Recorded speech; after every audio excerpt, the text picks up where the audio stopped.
December night, a week before Christmas Day. We'd like to thank, I suppose, all the supporters who came out,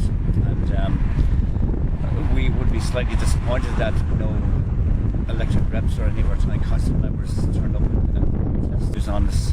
We hope that the letter we sent the town manager of the Clare County Council will do some good. We're not prepared to accept the statement by the EPA and the Clare County Council, because at the last meeting we had with them, I think everyone expressed their lack of faith in either two bodies, be it the EPA or the County Council, and we believe that they have to get their act together. Well, we'll continue to campaign on behalf of the people of Shannon. We will get our TD responsible for the environment, Brian Stanley, to keep pursuing the minister. What do you think of the turnout today? Do you think it was a bit of a success? I wouldn't say it was. There was very few out, as I say, it's freezing cold. It's not here, sure, we've had the months of dry for a day.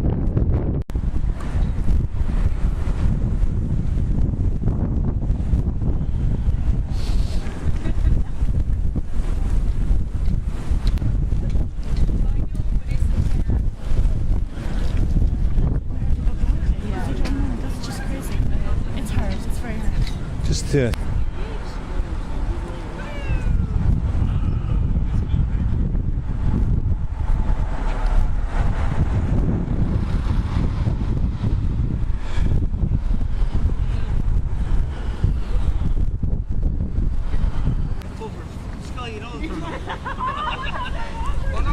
I have rubber gloves in the car and he brings them everywhere.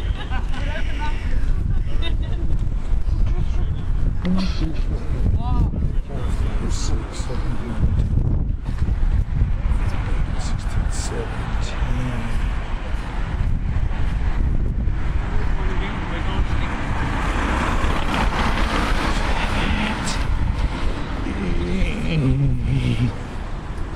Careful now, oh that sort of thing.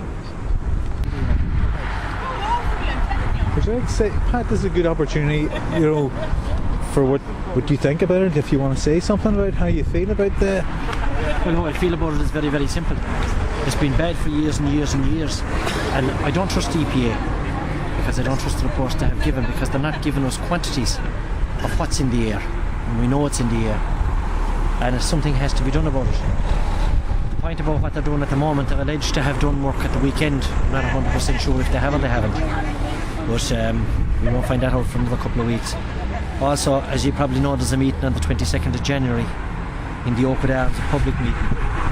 But there's a good number of people have turned out here, but we need more, and a lot more turned out. That's about all I have to say. Well, what people don't understand what's going on, and people should understand what's going on. Because if they look the fact sheet of that hydrogen sulfide, they see how dangerous that it actually is. And it is very dangerous, but we don't know the quantities. I keep asking the quantities, and nobody's telling me. So there is specific quantities from that on the fact sheet, and different levels.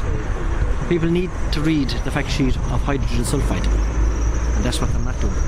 And the meeting on the 22nd in January, Yeah. Who's organising that, or what are you hoping to get? I've asked for that public meeting myself on the 22nd of January, and my object to that meeting will be, first of all, to inform people of where it's at, as far as we know at the moment. The other thing is that we need to bring in Bunratty and Newmarket, because Bunratty is absolutely stinking. Newmarket is affected as well, and being in Bunratty today, it's horrendous. It's actually worse than Shannon. The population of Shannon, there's quite a lot of sick people in Shannon. There's quite a number of deaths in Shannon down since last November, 12 months. And all this stuff needs to be highlighted. I'm not a doctor. I emphasise that point. I'm not a chemist, but I'm also not a fool. And I think that's what we've been taken for by Clare County Council at the moment. Irish Water are taking over Dub wastewater and the water in, I understand this January, the date specific I don't know, but if they take it over, the book has been handed again. This problem was there when Shannon Development had it. It was passed to Clare County Council, the problem was there, and now it's been passed to Irish Water. So where do we go from here? It's now falling back to the government to provide the money, and it will be, unfortunately, taxpayers' money, but it has to be solved. It cannot continue. It's a waste water treatment for a storage system, not for a chemical system, which is obviously going into it.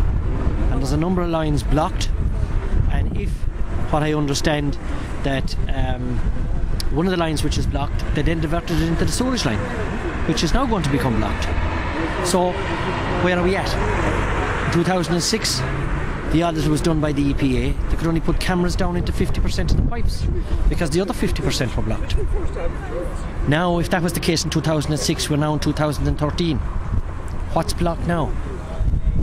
The drainage company have been freeing drains here for the last 2 months consistently. They're still at it this present day, which is, as we know, the 17th of December 2013. So how long is this going to go on for? And when are we going to be told what stage we're at? And what do you think of the press release that was just issued last weekend? The press release that was issued last weekend, basically to me, it doesn't do what I wanted to do. And that is, I wanted to tell us exactly the levels of hydrogen sulfide that is in the air. They haven't actually come out in a statement and said that hydrogen sulfide is in the air. What they have said is it was found in 2 manholes and also into the bargain that the wastewater treatment plant is generating hydrogen sulfide. There's no cover on the wastewater treatment plant, so it has to be in the air. Common sense tells anybody that. That's one of the things that I really have a big bone of contention with. The fact that we have no levels. And what I'd also like to know is, have the EPA, have Clare County Council got levels? And if so, when do we get to hear what they are? That's my main contention with that. They've told us really nothing in the 2 press releases, what we didn't know already. We have learned one big thing from both of them, especially the last one and the one before, that they have admitted that the wastewater treatment plant is where the odour is coming from. That's the big thing with it. And as far as I'd be concerned, if hydrogen sulfide is in the air, we're inhaling it. What does it do? It makes you sick. The levels of it, I don't know, but I want to know. And then, you were at the meeting in the Oakwood, Yes. Same as me, and you've seen a Yes. number of people were at that, and it was a substantial crowd, to be honest, were there. Yeah, somewhere in the region of 60 to 70, I'd say. Yeah. So here tonight, you're probably talking about maybe 17 or maybe just under 20 Yeah. people anyway. Yes. How would you make a comparison between the two? And Well- what would you think about obviously that meeting you were at it and I was at it? It was full of public representatives there, but they're a bit light on the ground here. Well, the public representatives, it's very, very simple to know what the public representatives are. They're not going to be here because the public representatives very simply won't cross Clare County Council. They will not cross the hand that's feeding them. And I suppose in some senses I understand that, in some senses. But yet, they're public representatives, as you just said. They represent us. We vote for them. So they represent us, not Clare County Council. They represent us. There are a number of them, and I will take on board that they are working behind the scenes, and I know that for a fact. But the public need to see them, and unfortunately, that doesn't seem to be happening. And again, it's a pity that there aren't more here. It's a pity there aren't more people here, but it's the night it's in it. So that's where. So would you reckon it was about 60 at that meeting in the Oakwood? I'd say about 60 at that meeting in the Oakwood. And if there was about 20 here, then on the night that's in it, it's probably a bit of a success, isn't it? Because it's probably 1/3 of the people. I'll tell you when all this is a success. When I'm down at the wastewater treatment plant with yourselves and many more, and we're cutting on the ribbon on a new water treatment plant in Shannon, and that the underground system is as it should be, not for 4,000 of a population, but for 9,500, including and taking into account the industrial estates, then come back to me with your camera and I'll tell you it's a success.